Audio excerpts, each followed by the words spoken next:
Severe economic sanctions on Putin and all those folks around him, choking off access to technology as well as cutting off access to the global financial system. It's had a profound impact already.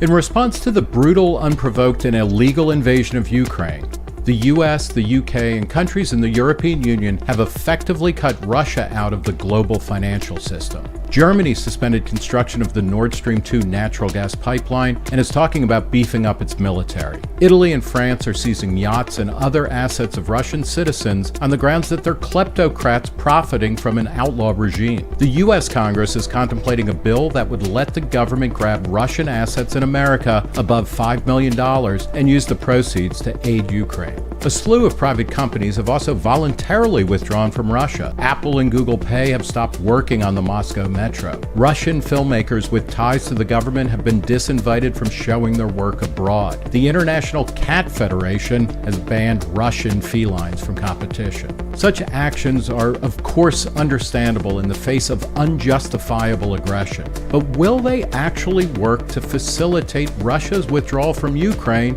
or weaken Vladimir Putin's regime? If history is any guide, the simple answer is no. And not only that, they will mostly harm the already long-suffering people of Russia and quite possibly be used to justify even more egregious behavior on the part of Putin.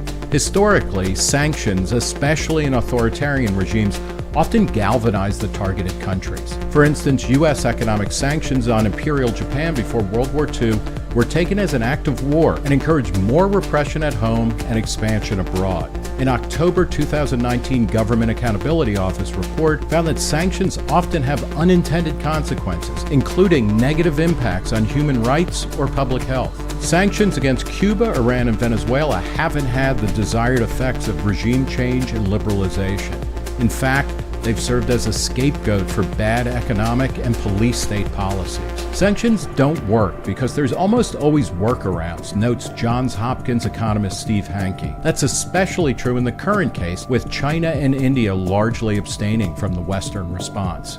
And why punish regular citizens in autocratic regimes for the crimes of their unelected leaders? Everyday Russians, thousands of whom have been imprisoned for protesting, are also victims of Putin's madness. Private companies opting to withdraw from Russia voluntarily is less objectionable than government-mandated sanctions, but it's also not clear what they accomplish other than stoking jingoism and punishing innocent people. Backing Putin into a corner politically isn't going to lead him to retreat. Rather than doubling down on sanctions and promising ever more draconian measures, the Biden administration should be developing off-ramps or ways to de-escalate the conflict by giving Putin some sort of face-saving measure to withdraw or abide by a settlement that gives maximum peace and safety to Ukraine and stability to Europe and the rest of the world. In all likelihood, there is no perfect solution.